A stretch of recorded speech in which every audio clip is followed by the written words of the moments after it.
So you might have heard the saying, having him wrapped around your finger or having him wrapped around your pinky finger. And admittedly, I have said this before, and this is why being in a dynamic with a man where he is wrapped around your finger will destroy your love life. Now, I have to say that it's a little cringe for me to admit that I have said this very thing, and I've learned a lot over these past few years about why being in a dynamic like that isn't what we actually want as high achieving women. Trying to control a man, your partner, any man, actually costs you your safety. Even though typically what happens when we try to control something is that we're trying to engineer a sense of safety, it actually does the opposite. And we have all of these interesting, subtle ways of asserting control, some that we're conscious of, and most that we are unconscious of. But let me ask you this. If you are a high achieving type A woman who's watching this, someone who considers yourself independent, self sufficient, you've had to do most of life on your own, and you're dating, or maybe you're in a relationship, what's the end game to having a man be wrapped around your finger? Say you get to the point where you perfectly control him and you've got him on a schedule, you see him when you want, he says the things you want, he doesn't say the things you don't want. First of all, what even is this idea of having him wrapped around our finger? Or there's another one that just irks me. Have him eating out of the palm of your hand. Gross. Why?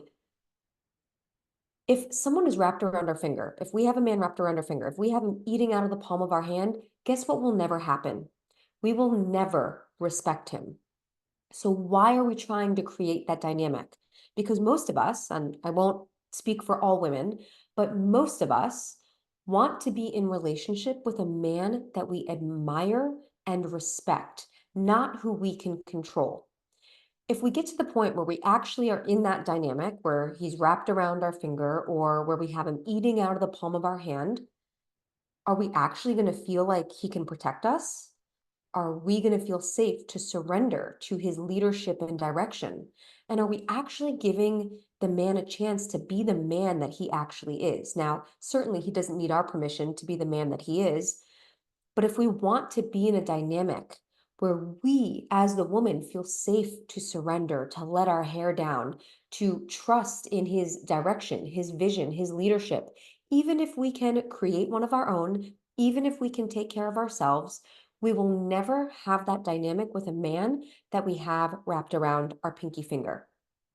One of my teachers, Jillian Pothier, says, one of the greatest gifts a man can give to a woman is her utter inability to control him. I read this on her Instagram the other day and I was like, oh, God, I feel that because that's the dynamic I've created with my partner. Now, if you've watched any of my other YouTube videos, you know that I have fought tooth and nail with this amazing, powerful man that is my partner to try to control him. So I am not sitting here making this video because I have always been the quintessence of divine feminine woman who trusts and who exalts the masculine in her man. No, I've been like most other women out here who haven't felt safe to open my heart, who haven't felt safe to be vulnerable, who haven't felt safe to trust anybody else. And why is that?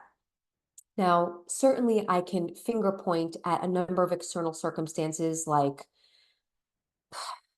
people and things and movements and phenomenon outside of me, and even ways in which I have felt victimized in my life. But truth be told, as the woman who's sitting here right now, I have agency over my life. And if you're sitting here watching this video, you probably do too. Now, here's the thing that happens when we control men, when we try to control our man. First of all, control crushes erotic energy and aliveness. So if we want to experience eros, if we want to experience sensuality, sexuality, being ravished by our partner, feeling like we can let go of control and feeling safe to do that, even if it feels scary and edgy, we cannot do that if we're trying to control him. Those two are mutually exclusive. Control also creates a parent-child dynamic, and that's not hot. But we don't want to have sex with someone when we're in that kind of dynamic. We want to be with someone both in and out of the bedroom where we feel like they are not only our equal, but that we admire them. Now, we don't put them on a pedestal because that also creates an interesting distorted dynamic in and out of the bedroom. But how I have always wanted to feel about a partner is that I admire him, that I respect him. And I've had to learn a lot through the relationship that I'm in how to do that. Because what I saw growing up was a mother who deeply disrespects my father. And this is, a lot of her own story, but I wasn't really shown how to respect the masculine within me and the masculine within my partner. And so that's something I had to learn. Now, control also perpetuates the idea that you're not safe. And if this is so, then you're never going to experience the profound love you so deeply desire.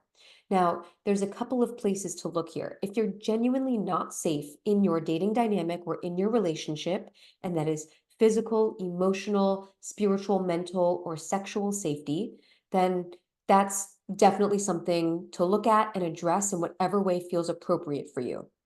However, if the safety is coming from some sort of self-created idea of unsafety, then that's something to look at within.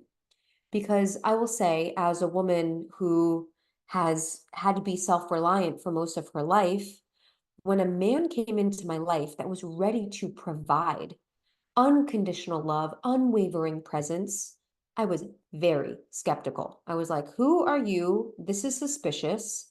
Why are you so loving? Why aren't you finding fault in me the way I secretly find fault in me? How is it that you still love me even if I make a mistake? I attracted a man who was willing to love me and show up for me in ways that I was not willing to love myself or show up for myself. And that felt really confusing. So the thing with me was that I was continuing to perpetuate narratives that I wasn't safe, when in reality, I was deeply safe to be myself, to reveal my heart, and to let love in with my partner. So I had to do some inner exploration and inner work on myself to create safety within that cannot be sourced from anyone or anything outside of me. Not a man, not a paycheck, not a job title, not compliments and validation. Until we learn to self-source safety, we're never going to be able to fully let love in. And control also keeps the ego alive, and it destroys chances at true intimacy and connection. So having control, having him wrapped around your pinky finger or eating from the palm of your hand, to me, is not intimacy. It's not love. It's not connection. It's an egoic desire. I don't even know if I would call it a desire. It's the ego. And it's not the kind of love that we want to experience. So, what can we do if we want to learn how to create connection truly? Because we don't want to have our man wrapped around our finger or eating out of the palm of our hand, but we do want to feel safe to open up. We do want to respect him. One, we have to recognize that needing control is a way to engineer safety. And we have to understand what the root of our feeling of unsafety actually is. So if we're not feeling safe to open our hearts, to be vulnerable, to reveal our experience, what's causing that? Most times it's going to be thoughts, beliefs, ideas, or narratives that we have, that we hold, that we received in childhood through past wounding or traumatic experiences, past heartbreak. These are things for us to examine. Until we examine and question the things that might not actually be true and might not actually be ours, then we're never going to get to experience the love we want. Now, in some cases, it might be that there is a dynamic of unsafety that's happening when us and our partner or the man that we're dating comes together, or maybe a way that he's showing up that feels unsafe for us. All of these are things to explore.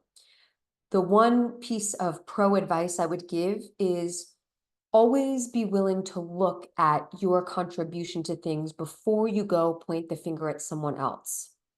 If you have done the internal exploration of seeing how you might be contributing to that dynamic, and there's genuinely something to share or make a request about and how another person is showing up, then you'll know that at least you've done the inner looking and inner exploration. The second thing here is to ask, what's needed for me to feel safe? And I want to frame that in so far as what's needed within me for me to feel safe. What should I keep doing that is going to allow me to feel safe? Are there things I should stop doing that will allow me to feel safer? Or are there things that I should start doing that will allow me to feel safe? So I'll give you some examples from my life. There were a lot of things that I needed to cut out in order to feel safe inside of myself that had nothing to do with my partner or any of the men I was dating when I was still dating, or anything outside of me, a paycheck, a job title, validation, approval, etc. The things that I needed to cut out were consistently criticizing and judging myself, making myself wrong, heaping loads of shame on top of myself if I made a mistake, deciding that I wasn't worthy or enough. Like there were behaviors, thoughts, and ideas that I needed to cut out so that I could feel safer to be me, to feel my emotions, to have the experience I was having, to share what was on my heart. Then there were things I needed to start doing to feel safe. And those were things like slowing down when I felt myself getting activated, when I felt my emotions becoming all knotted in a ball, when I felt myself become angry or defended or reactive. I needed to slow down and say, okay, what's really happening here?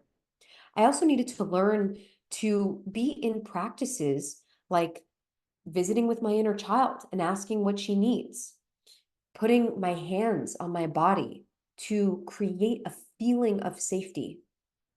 I needed to sit and remind myself, like, hey, you are worthy. I got you. I love you. Doesn't matter what happens in the situation, I've always got your back. So there were habits, beliefs, and behaviors I needed to cut out and things I needed to start doing. And then there were things that I was already doing that were really great in helping me create safety. And that might have been reaching out to a trusted friend, coach, or therapist when I really needed support. That would often create safety for me. Journaling, closing my eyes and going inward and meditating, or listening to a spiritual teacher that really supported me in seeing from a new perspective. So, in summary, this idea of having him wrapped around our finger or having him eating out of the palm of our hand, that way of being is not going to help us create the love and intimacy we deeply desire, where we feel so safe to be ourselves, so safe to reveal our hearts, and where we're actually in a relationship with a man that we respect and admire, and whose leadership and direction and vision we can surrender to. Again, not because we can't do that for ourselves, but because 10 times out of 10, when I speak to women, they want to not have to figure it out all the time. They want to let their hair down. They want to be with a man whose leadership they can trust, even if in some situations they themselves are taking leadership. And there are a few action steps to take if we want to feel safe inside of ourselves to be able to be with a man that we respect. Recognize that needing control is a way to engineer safety and ask, what's causing me to not feel safe? And then what do I need to keep doing, start doing, or stop doing that will allow me to feel safe? All right, that's it for today. If this video was supportive to you, please comment below and let me know what resonated most. Like this video so that I can keep creating videos like this, and subscribe. And if anything here would benefit someone that you have in your life as a loved one, please share this video out. And comment below with any other things that you'd like to see. And one more thing I will say, if you're interested in taking any of this work deeper and you are a high achieving woman that either wants to attract love into your life or create deep, sexy, secure intimacy with a partner that you're already with, then see all the links in the show notes below and you'll know exactly how you can work with us to take this deeper for yourself. All right, sending you so much love and good vibes today.